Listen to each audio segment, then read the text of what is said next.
তো টেক্সট এসছে এবং সবথেকে যেটা গুরুত্বপূর্ণ আমাদেরকে অগণিত শহীদ পরিবার আমাদের সাথে যোগাযোগ করেছে।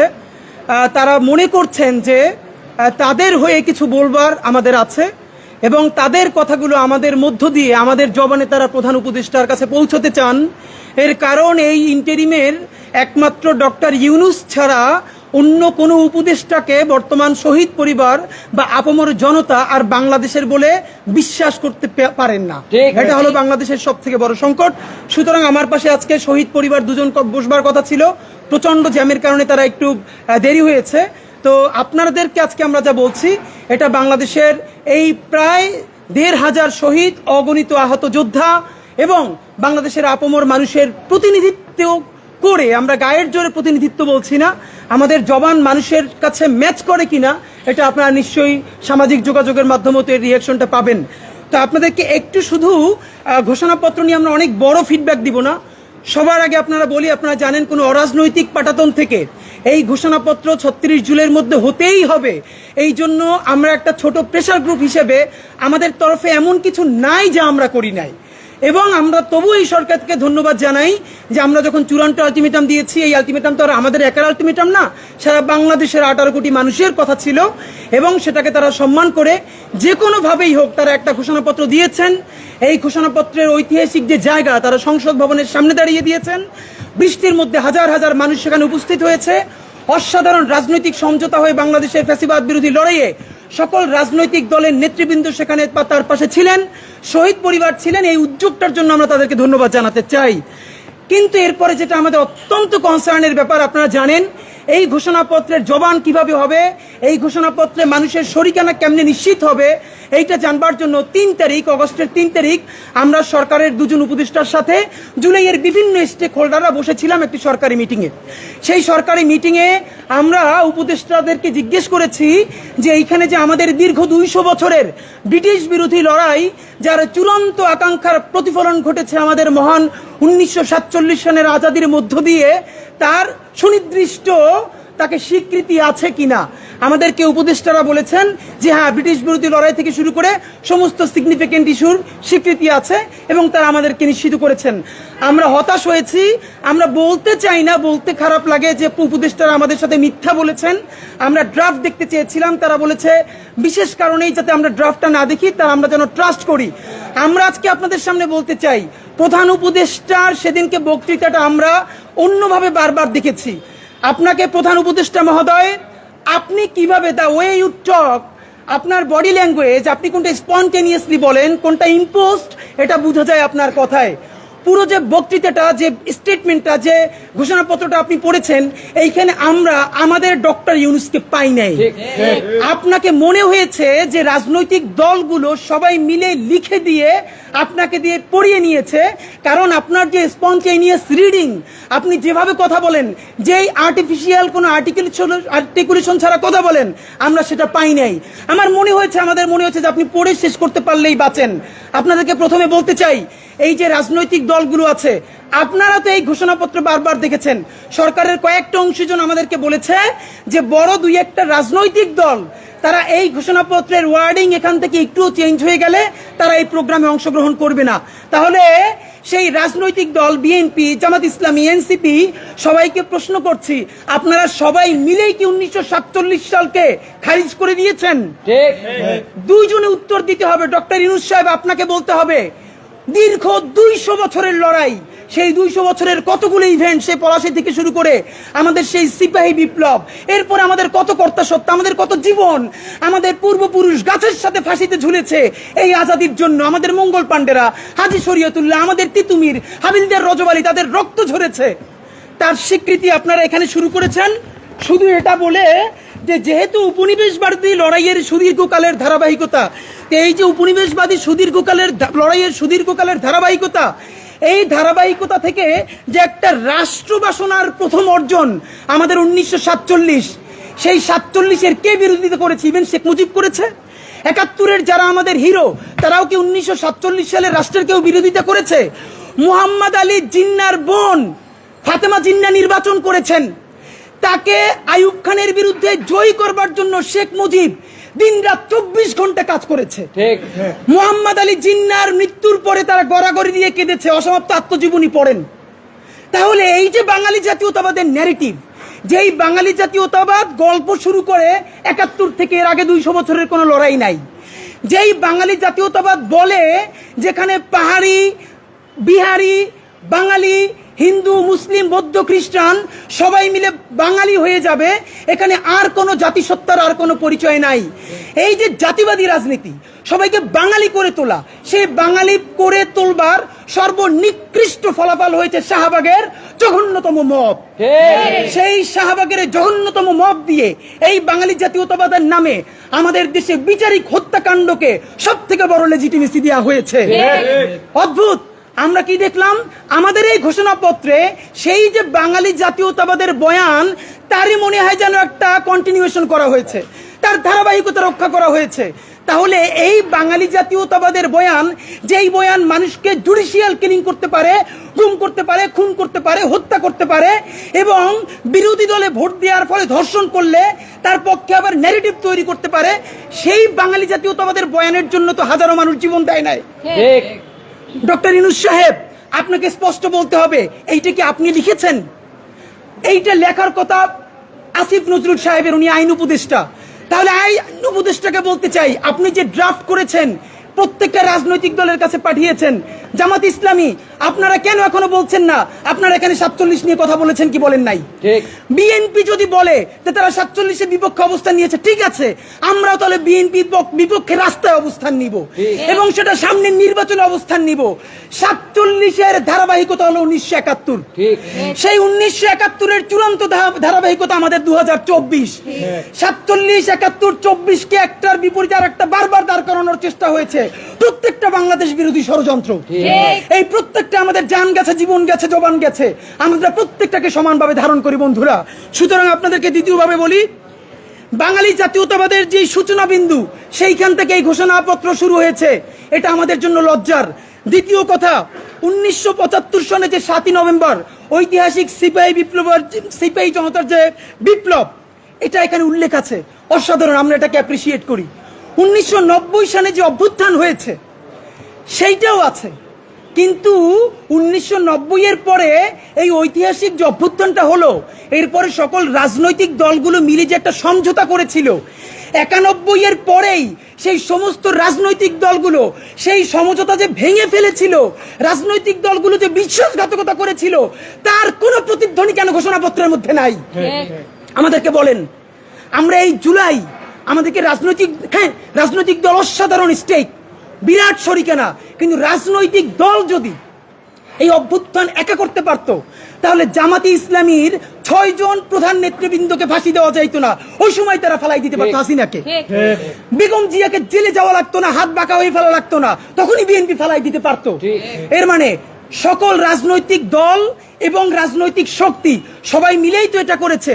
আমরা এখানে দেখলাম কি, যেইখানে রাজনৈতিক দলের ইনভলভমেন্ট আছে, কোথায় 1975-এর 7ই নভেম্বর, 1990 সেই জিনিসগুলোকে এখানে অ্যাড্রেস করা হলো, কিন্তু যেই ঐতিহাসিক পর্বগুলোতে রাজনৈতিক দলের সংশ্লিষ্টতা নাই, অরাজনৈতিক মানুষেরা সব থেকে বড় রাজনৈতিক কাজ করেছে, তার একটাকেও অ্যাড্রেস করা হয় নাই।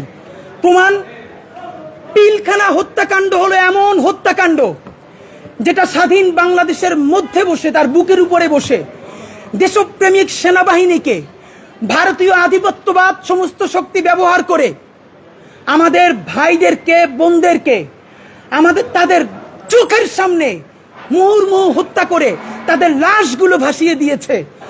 আমরা চারপাশে তাকিয়ে রয়েছি।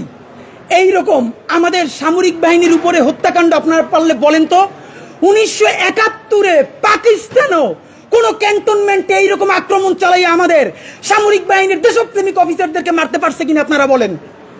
পাকিস্তান আমাদের আর্মিকে যেরকম এইরকম মারতে পারে নাই, ভারত এবং আওয়ামী লীগ মিলে পিলখানায় আমার 57 জন সেনা অফিসারকে জঘন্যতম ভাবে হত্যা করলো, তার স্বীকৃতি এখানে নাই।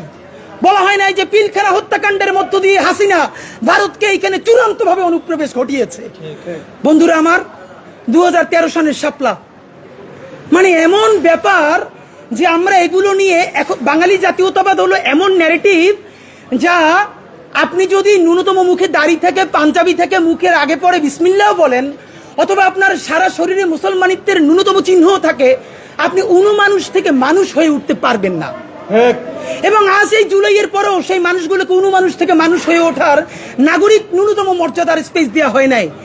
যেই শাপলা গণহত্যায় সারা ঢাকার মধ্যে রাতের আধারে প্রকাশ্য দিবালোককে গুলি চালিয়ে অগণিত মানুষকে হত্যা করা হলো, এবং যেটার মধ্য দিয়ে ফজরের মধ্যে রক্ত ধুয়ে হাসিনা প্রথম শক্তি পেল যে কোনো গণহত্যা চালিয়ে ফজরের আগে রক্ত ধুয়ে আবার দেশ চালানো যায়।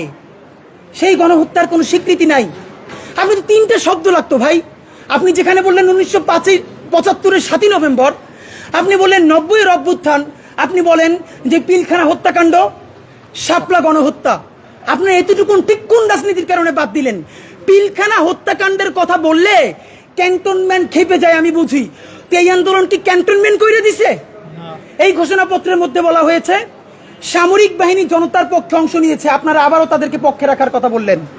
বরং বলা দরকার ছিল 5ই আগস্ট যখন ছাত্র জনতা পঙ্গপালের মতো গণভবনের দিকে জীবনের ঝুঁকি নিয়ে সবাই ছুটে এসেছিল, সামরিক বাহিনী দেশের শৃঙ্খলার স্বার্থে তাদের সামনে থেকে প্রতিবন্ধকতা সরিয়ে নিতে বাধ্য হয়। সামরিক বাহিনী নিজের অক্ষুণ্ণতা বজায় রাখার জন্য দেশপ্রেমিক জনতার সাথে মিলে যেতে বাধ্য হয়েছিল। নইলে এত অ্যাটেম্প তারা আগে নিলে এত যান কিভাবে যায়? অথচ আপনি তাকে স্টেক বানিয়ে দিলেন। তাহলে পিলখানার কথা বললে আর্মি খেপে যাবে, আপনি কি এই জন্য পিলখানার কথা বললেন না? শাপলার কথা বললে কেউ কোনো বুদ্ধিজীবী এখন এই অভ্যুত্থানকে রাইট উইং অভ্যুত্থান বলে। কিরে ভাই, এই উপদেষ্টাদের মধ্যে একমাত্র ধর্ম উপদেষ্টা ছাড়া আর কে রাইট উইং এর? এখানে জাসদের আছে, কে নাই আমাকে বলেন। তাহলে কি রেজওয়ানা হাসান আপা, শারমিনা মুর্শিদ ওনাদেরকে এখন বোরকা পরাইয়ে দিয়ে রাইট উইং বানাই ফেলতে হবে? তাহলে তো উচিত তাদেরকে বোরকা সাপ্লাই দেওয়া। এইটারও রাইট উইং বানাইতে পারতেছে, অথচ এরকম ইনক্লুসিভ গভর্নমেন্ট কবে হয়েছিল? তো আপনাদেরকে বলতে চাই যে এই শাপলার এই যে যাত্রাবাড়ি থেকে শুরু করে আলেমরা সারা দেশে, আপনারা মিডিয়ার ভাইয়ের একটা ভিডিও কালকে দেখেছেন, আমরা এর আগে কেউ দেখি নাই। এই এতদিন পর ভিডিওটা সামনে এসেছে। যাত্রাবাড়িতে একটা ছোট স্কুলের মেয়ে পুলিশের তুমুল গোলাগুলির মধ্যে কিভাবে বুক চিতিয়ে দাঁড়িয়ে আছে। ভাই আপনি ভাবেন, এই বাচ্চাটা আপনার মেয়ে, আপনার বোন, আপনার ভাতিজি, আপনার ভাগ্নি। আমরা এখনো ডিটেক্ট করতে পারি না এই বাচ্চাটা বেঁচে আছে কিনা। পরে আমরা নিউজে দেখলাম এরকমই একটা বাচ্চার মতো দেহ পুলিশের গাড়ির মধ্যে নিথর হয়ে পড়ে আছে। এই বাচ্চাটা কিনা জানি না। যেই যাত্রাবাড়ি স্টালিনগ্রাদ হয়ে উঠলো আলেমদের কাছে, সেই শাপলাকে আপনি বাদ দিয়ে আপনি কোন ফ্যাসিবাদ আবার আনতে চান? আপনাদের এত হীনমন্যতা কিসের? শাপলাই হীনমন্যতা, পিলখানা হীনমন্যতা। তাহলে তাদের রক্তের বিনিময়ে যে সরকারে আছেন সেখানে থাকতে আপনাদের লজ্জা হয় না? আপনাদেরকে সর্বশেষ আপনারা বলতে চাই, এই যেই হাসিনা পালাইতে বাধ্য হইছে যেই জেনজিদের কারণে, সেই জেনজিরা কিন্তু রাজনীতি সচেতন হয়েছে ঐতিহাসিক একটা ইভেন্টের মধ্য দিয়ে। এইটার কথা কেউ বলে না।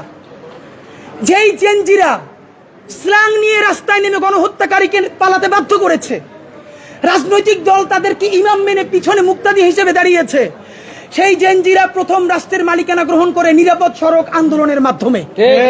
সেই নিরাপদ সড়ক আন্দোলনে প্রাইভেট বিশ্ববিদ্যালয়, পাবলিক বিশ্ববিদ্যালয় 6, 7, 8, 9 এর বাচ্চারা, তাদের বাবারা মায়েরা খাবার নিয়ে রাজপথে নেমেছিল। ওই সময় রাজনৈতিক দলগুলো তাদের সাথে শতভাগ নামতে পারলে আওয়ামী লীগ ওই দিনে পইরে যাইতো। আমাদের নিরাপদ সড়ক আন্দোলনে আমাদের বাচ্চাগুলো কিভাবে রক্তাক্ত হয়েছে। কিন্তু এই রক্তাক্ত হওয়ার মধ্য দিয়ে তারা প্রথম এই এস্টাবলিশমেন্টকে, ফ্যাসিবাদকে গালি দিয়া শিখেছে। তারই চূড়ান্ত পরিণতিতে মাত্র 5 বছরের মধ্যে আমরা হাসিনাকে পালাতে বাধ্য করতে পেরেছি। আপনারা নিরাপদ সড়ক আন্দোলনের কথাটাও বললেন না। সুতরাং প্রধান উপদেষ্টা মহোদয়, আপনাকে বিনীত অনুরোধ করি, এইটা কোরআন না বা বাইবেল না যে কোনোভাবে সংস্কার করা যাবে না। প্লিজ এই ঘোষণাপত্রকে আমি অ্যাপ্রিসিয়েট করি। মন্দের ভালো তো ভালো, কিছু তো হলো, কিন্তু এখানে অবশ্যই 1947-এর স্বীকৃতি এবং 1975-এর 7ই নভেম্বর, 1990-এর অভ্যুত্থানের ঠিক সাথেই আমাদের পিলখানা, আমাদের শাপলা এবং নিরাপদ সড়ক আন্দোলনের ঐতিহাসিক ঘটনাকে অ্যাকনলেজ আপনাকে করতেই পারতে হবে। বন্ধুরা আমার, আর একটা ওয়ার্ডিং নিয়ে কথা বলবো। এই ঘোষণাপত্রের মধ্যে বলেছে হাসিনাকে পালিয়ে যেতে বাধ্য করা হয়। হাসিনা পালিয়ে যেতে বাধ্য হয় না। আমরা হাসিনার পতন ঘটিয়েছে বলতে হবে ফ্যাসিবাদী হাসিনার পতন হয়। পালিয়ে যেতে বাধ্য করায় কোনো প্যাসিভ কথা বলা যাবে না, এখানে অ্যাক্টিভ, আমরা অ্যাক্টিভ মুডে ছিলাম, এখানে কোনো প্যাসিভ ভয়েস নাই। বলবেন যে অগণিত পুরো ছাত্র জনতার শক্তি তার পতন ঘটিয়েছে এবং সেই পতনের ফলে সে ভারতে পালিয়ে যেতে বাধ্য হয়। বন্ধুরা আমার, সর্বশেষ কথা বলি, এই ঘোষণাপত্রের রিয়েকশনে এখানে অনেকগুলো গুমের কথা আছে, খুনের কথা আছে, কিন্তু বিচারিক হত্যাকাণ্ডের কথা নাই। অথচ এই ফ্যাসিবাদ যেটা করেছে বাংলাদেশের বিচার কাঠামোকে জাহান্নামে পাঠিয়ে দিয়েছে। এর মানে কি এইটা যে বিচারিক হত্যাকাণ্ড বললে জামাতের যেই নেতাদের ফাঁসি হয়েছে তারা যদি একটা অ্যাডভান্টেজ পেয়ে যায় কিনা, আপনারা কি সে ভয় থেকে বিচারক হত্যাকাণ্ডের কথা বলেন নাই? প্লিজ এটা আপনাদেরকে বন্ধ করতে হবে। এবার বন্ধুরা, ঘোষণাপত্রের ফিডব্যাকের পরে অত্যন্ত গুরুত্বপূর্ণ কথা আপনাদের সাথে জুলাই সনদ নিয়ে। আমরা প্রত্যাশা করছি আগামী কয়েকদিনের মধ্যে জুলাই সনদ স্বাক্ষরিত হবে। নাম্বার 1, এই ঘোষণাপত্রে আপনারা যেরকম ভুজুং বাজুং দিয়ে জাতিকে বুঝাইছেন, আপনারা এই জুলাই সনদের সর্বশেষ বলেছেন। আমার হাতে প্রধান উপদেষ্টা মহোদয় 5ই আগস্ট একটি দীর্ঘ বক্তৃতা করেছেন। এই বক্তৃতার পুরো কপি আছে। এই বক্তৃতা অনুযায়ী উনি বলেছেন শীঘ্রই জুলাই সনদ বাস্তবায়ন হবে। এই জুলাই সনদের জন্য 19টা মৌলিক সংস্কারে সবাই ঐক্যমত্য পোষণ করেছে। এরপরে যে কথাটা আর বলা হয় না, এই 19টা ঐক্যমত্যের মধ্যে বিএনপি বলেছে তার মধ্যে 10টাই তারা নোট অফ ডিসেন্ট দিয়েছে। তো নোট অফ ডিসেন্ট কি? নোট অফ ডিসেন্ট হলো আপাত দৃষ্টিতে আমি এটা মাইনে নিলাম, কিন্তু আমি আসলে এইটার সাথে একমত না। তাহলে বিএনপি এই 19টার মধ্যে যেই 10টা নোট অফ ডিসেন্ট দিছে, সেই 10টাই তো মোস্ট সিগনিফিকেন্ট জায়গা। তাহলে বিএনপি সরকার গঠন করার পরে এর একটাও যদি বাস্তবায়ন না করে, তাহলে আমরা কেমনে বিএনপি কে ধরবো বলেন? মানে এর আইনি বাধ্যবাধকতা কোথায়? বিএনপি তো তখন বলবে, কেন ভাই, আমি তো বলেই দিয়েছি স্বাক্ষর করার সময় যেখানে আমার দ্বিমত আছে, এখন আমি এটা পারতেছি না বাস্তবতায়। মজার ব্যাপার বলি, সরকারের কয়েক জায়গায় জিজ্ঞেস করেছি, বলেন তো 19টা মৌলিক সংস্কারের মধ্যে আপনাদের কাছে একটা মোস্ট সিগনিফিকেন্ট কোনটা? তারা বলেছে সংসদের উচ্চকক্ষে পিআর ব্যবস্থা আনুপাতিক হারে। এবং আপনাদেরকে জানাই রাখি, সংসদের উচ্চকক্ষে যে পিআর, বিএনপি এখানে নোট অফ ডিসেন্ট দিয়েছে। যে সংসদের উচ্চকক্ষে বিএনপি যে নোট অফ ডিসেন্ট দিয়েছে, এটাও যদি সে বাস্তবায়ন না করে, তাহলে আমরা, মানে আপনি ভাবেন আমরা কি কারণে, ঠিক কোন কারণে আমরা এখন এই কথাগুলোকে বিশ্বাস করব? রাজনৈতিক দলগুলোকে তারা ইন্টারিম থাকা অবস্থায় আমাদের চোখের সামনে 47কে নাই করে দিল, পিলখানাকে নাই করে দিল, শাপলাকে নাই করে দিল, নিরাপদ সড়ক আন্দোলনকে নাই করে দিল, বিচারিক হত্যাকাণ্ডের কথা তারা বললো না। যেই তারা ক্ষমতার মসনদ পেয়ে যাবে, এই কথা বলার পর যে আমরা আবার জেলে যাব না, তার প্রমাণ কি আপনাদেরকে বলে? তাহলে আপনারা এটা কি চান? ডক্টর ইউনূস সাহেব, নাম্বার 2, আপনাকে বলতে চাই, আইনি বাধ্যবাধকতা আমাদেরকে অন্তত 20 জন শহীদ পরিবার বলেছে। ডক্টর ইউনূস সাহেব কি এগুলো সব সামনের সংসদের জন্য রেখে যাইতেছে? তাহলে সে কি করবে? প্রধান উপদেষ্টা, এবার আপনার জন্য স্পেসিফিক 3-4টা আমাদের কথা আছে। আমরা এই কথাটার কথা লিখেছি ইন্টারিম বনাম ইউনূস। এখন যে কথাটা আপনাদেরকে বলবো, এই কথাটা আমরা প্রচুর হোমওয়ার্ক করে বিভিন্ন গণমানুষের সাথে, রিক্সাওয়ালা, ভ্যানওয়ালা, সবজিওয়ালা, পেশাজীবী, বিশ্ববিদ্যালয়ের শিক্ষক থেকে শুরু করে অনেকের সাথে কথা বলে আমরা এই কথাটা বলবার চেষ্টা করেছি। ডক্টর ইউনূস সাহেব, আমরা এখন পর্যন্ত যতদূর বুঝতে পেরেছি, আপনার ক্যাবিনেটের অলমোস্ট সকল উপদেষ্টা প্রতিদিন আপনাকে একটা আর্মি কুয়ের জুজু দেখাচ্ছে। ঠিক, আপনি সচিবালয় সংস্কার করলেই আর্মি টেক ওভার করবে, আপনি যদি পিলখানার কথা বলেন আর্মি টেক ওভার করবে। এইটার একটা প্রমাণ কি দিয়েছে? বাংলাদেশের ছাত্র জনতার একমাত্র প্রতিনিধি বানিয়েছে তারা এনসিপি কে। প্রধান উপদেষ্টা কান খুলে শুনে রাখেন, এনসিপি একটা রাজনৈতিক শক্তি, কিন্তু কোটি কোটি জুলাই যোদ্ধাদের একমাত্র মুখপাত্র তারা নয়। এনসিপি সমাবেশ করলে লোক কম হয়, এর মানে এই না যে মানুষ জুলাই ভুলে গেছে অথবা জুলাইয়ের রক্তের সাথে সে গাদ্দারি করার কাউকে অনুমতি দিছে। বরং এনসিপির সাথে লোক কম হয় এর বড় বাস্তবতা হলো তারা মনে করে বিএনপি বা জামাতে ইসলামী ঠিক যেভাবে জুলাইকে বিভিন্নভাবে বিজনেসের মডেলে নিয়ে এসেছে, এনসিপিও এখন সেটাই করছে, তাই তারা এনসিপির সমাবেশে আসে না। কিন্তু এই মানুষ, কোটি কোটি মানুষ এখন পর্যন্ত রাস্তায় নামতে প্রস্তুত, যদি আপনি একটা বিপ্লবী ভাষণ দিয়ে জনতার পক্ষে সংস্কারের আপার হ্যান্ড নিয়ে নিতে পারেন। প্রধান উপদেষ্টা আপনাকে বলি, আপনার উপদেষ্টারা সারাক্ষণ জুজুর ভয় দেখায় না? আপনারে বলি, একটু কান দিয়ে শুনেন। যদি ওয়াকার সাহেবের এবং আর্মি জেনারেলদের সাহস থাকে, আই রিপিট, সাহস থাকে, একটা কইরে দেখাইতে বলেন। ঠিক ঠিক ভাইরা, ব্যাপারটা এমন না। লিথাল উইপেন যখন চলে তখন পুলিশের উইপন আর আর্মির উইপেনের পার্থক্য থাকে না, প্রত্যেকটাই জীবন কাইরে নেয়। এই মাত্র একটা বছর আগে আমাদের হাজারো হাজারো শহীদ যেই গুলিতে শহীদ হয়েছে, এর চেয়ে দামি গুলি তো আর্মি আমাদের উপরে ব্যবহার করতে পারবে না। আপনি মনে রাখেন, এই ওয়াকার সাহেব অথবা আর্মি যদি কোনো কু করার চেষ্টা করে, জনগণ গিয়ে ক্যান্টনমেন্টের ইট খুঁজে নিয়ে আসবে। ইট, একটা ইট ক্যান্টনমেন্টে আস্থা থাকবে না, আপনি লাইকে রাখেন।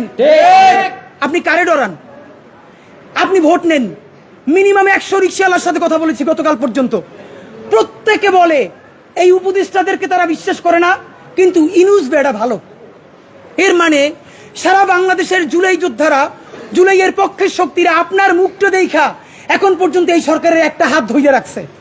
কিন্তু এই উপদেষ্টাদের কেউ কেউ ইতিমধ্যে রাজনৈতিক দল যারা সামনে ক্ষমতায় আসবে তাদের সাথে নেগোসিয়েশন করে কেউ সামনে আইনমন্ত্রী হবে, কেউ অন্যান্য মন্ত্রী হবে, কি কি হবে এইটা পাকাপোক্ত কইরে এখন তাদের জবানে আমাদের ঘোষণাপত্র লিখে দেয়। এখন সেই ক্ষমতায় যারা আসবে সেই দলের মুখপাত্র হয়ে তারা এই সরকারের মধ্যে কাজ করে। প্রধান উপদেষ্টা, আপনার একটা কথা বলি, আমরা আগেও বলেছি এই সরকারের সকল উপদেষ্টার এক পা অন্য দেশে, বিপদ হইলে ভাইগে যাবে, কিন্তু আমরা দৃঢ়ভাবে বিশ্বাস করি আপনি ভাগবেন না। এর প্রমাণ, আপনি যদি ভাগতেন, পৃথিবীর কোন দেশ আপনারে রাখতে চায় না বলেন? তাহলে হাসিনার আমলেও 10 তলা বিল্ডিং বাইয়া আপনার আদালতে হাজিরা আপনি দিতে আসতেন না, আপনি তখনই বিদেশ থাকতে পারতেন। আপনি এই দেশে থাকতে চান বলেই আপনি আসছেন, আমরা বিশ্বাস করতে চাই। মাননীয় প্রধান উপদেষ্টা, আপনি বাঁচবেন কয়দিন বলেন? আপনার এত বয়স হয়েছে, বাংলাদেশের গড়ায় উঠছে প্রায় 20 বছর বেশি পাচ্ছেন। আমার বাপে 63 বছর বাঁচছে, তার চেয়ে আপনি প্রায় 20 বছর বেশি পাচ্ছেন।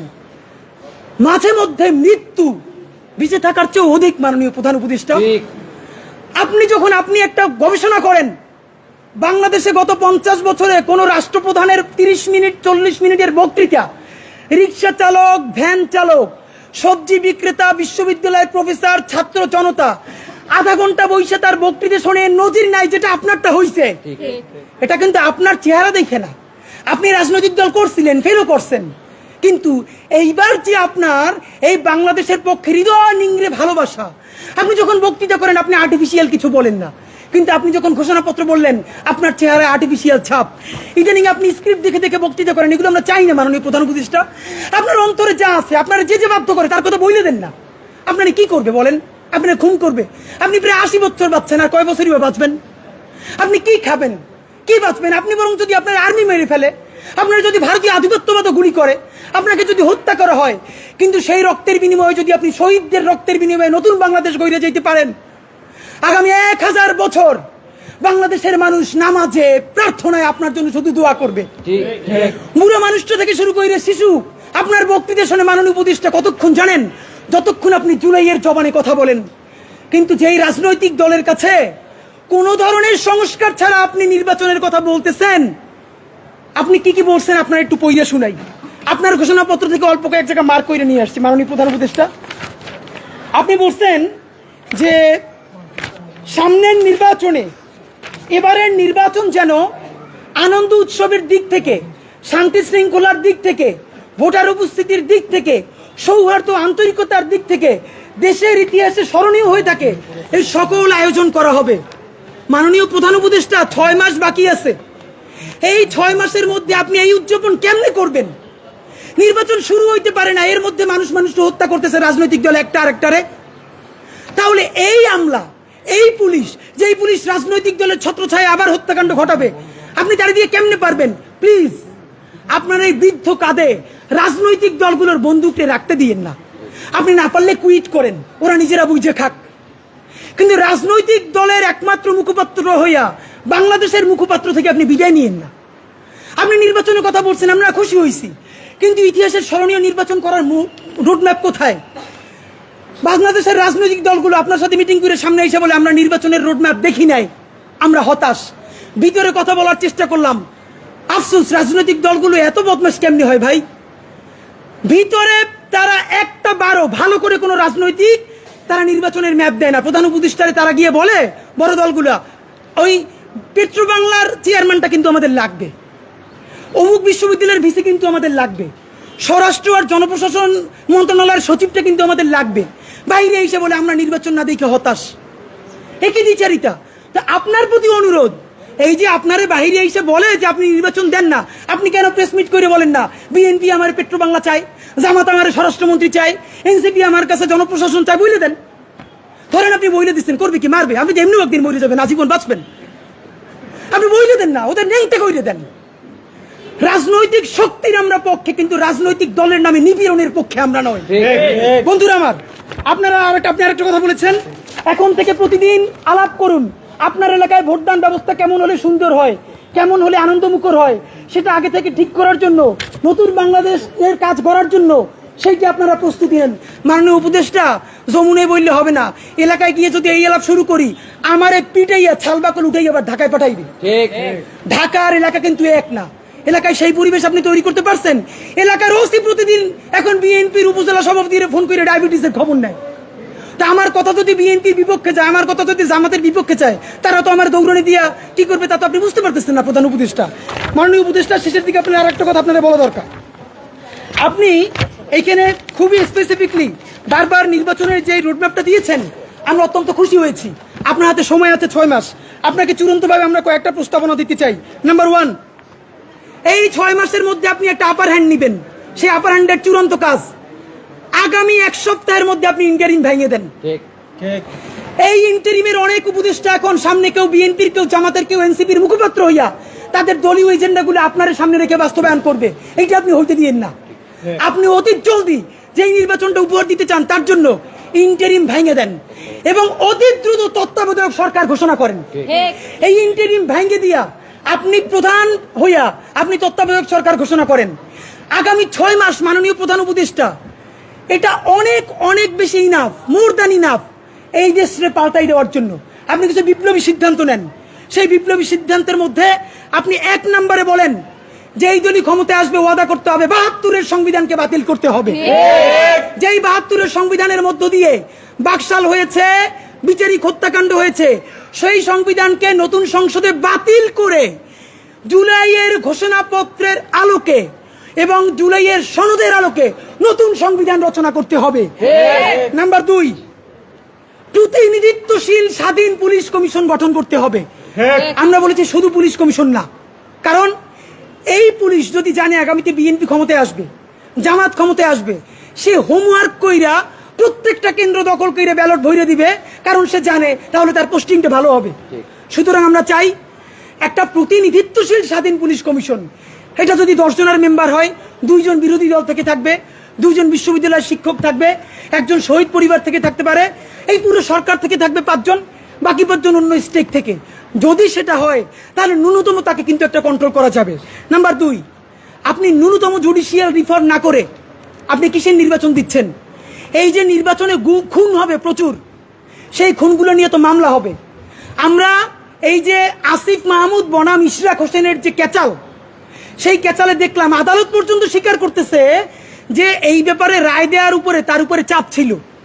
কোনো রাজনৈতিক দল ক্ষমতায় নাই, সেই অবস্থায়ও যদি আদালত বলে যে এই রায় দেওয়া তার উপরে চাপ ছিল, যখন রাজনৈতিক দল থাকবে তখন তো চাপ লাগবে না, তখন আইন মন্ত্রণালয় দিয়ে লেখা পাঠাবে, সে শুধু সাইন করে দিবে। সুতরাং আপনি জুডিশিয়াল রিফর্ম কি করলেন সেইটাকে আপনাকে স্পেসিফিকলি বলতে হবে। জনপ্রশাসন সংস্কার, সব কিছুতে একমাত্র বিসিএস প্রশাসন ছড়িয়ে ঘুরাবে তা হইতে পারে না।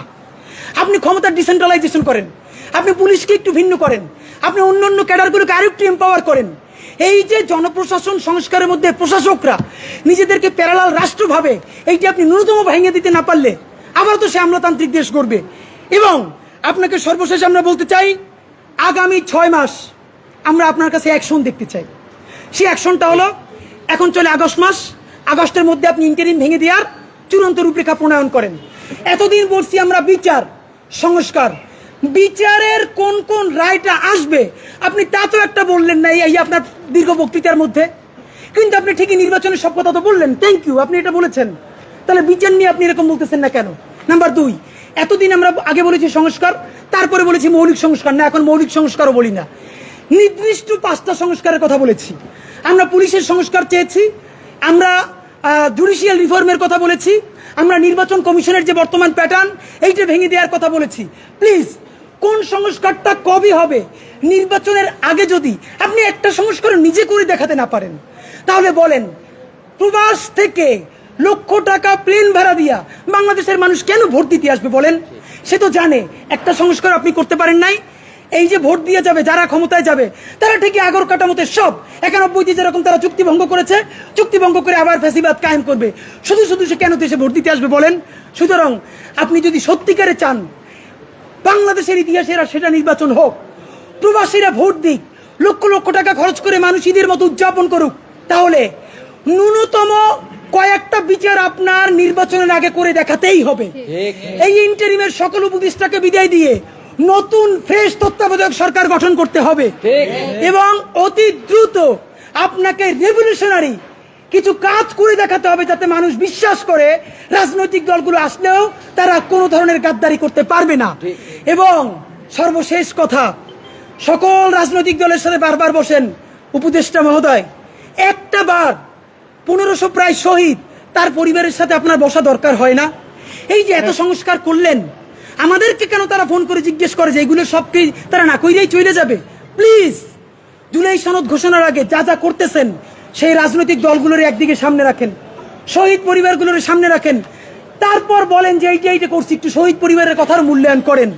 এইটা যদি একটাও না করেন তাহলে কি করব? এই সরকার দুর্বল হয় সেটা করব না, আমরা নির্বাচনের বিরুদ্ধেও দাঁড়াবো না, তাইলে আবার বলবে আমরা গণতন্ত্র চাই না। আমরা যারা ক্ষমতাহীন কিন্তু জনতার জবানে কথা বলি, তারা এই নির্বাচন বয়কটের ডাক দিব। তখন একমাত্র যারা ক্ষমতায় এসে দুর্নীতি করবে সেই 20% মানুষ ছাড়া আপনি কোন কেন্দ্রে একটা কাক বিড়ালও খুঁজে পাবেন না। মাননীয় প্রধান উপদেষ্টা, জনতা শক্তিশালী না ক্ষমতা শক্তিশালী, আপনি যদি সেটা চ্যালেঞ্জ হিসেবে নিতে চান তাহলে কোন সংস্কার ছাড়া নির্বাচন দিতে পারেন, কিন্তু শত শত যে লাশ তারা ফালাবে সেই দায়ও আপনার নেওয়া লাগবে। মাননীয় প্রধান উপদেষ্টা, আপনারে আমরা ভালোবাসি জুলাইয়ের জন্য, আপনি প্লিজ তাদের বন্দুক আপনার কাঁধে নিয়ে আপনি বিদায় নিয়েন না। আপনি জুলাইয়ের বন্দুকটা হাতে নেন, রাজনৈতিক দল আর্মিরে ডাইকে বলেন যদি আমার হেল্প করেন করেন, নইলে যা যা করছেন সব বইলে আমি বিদেশ চলে যাব। যেই বাংলাদেশ জুলাই অর্জন করছে সেই জুলাই আবার তাদের বিরুদ্ধে রক্ত দিয়া ইনশাল্লাহ ইনসাফের বাংলাদেশ গড়বেই। বাংলাদেশ জিন্দাবাদ, ইনকিলাব জিন্দাবাদ।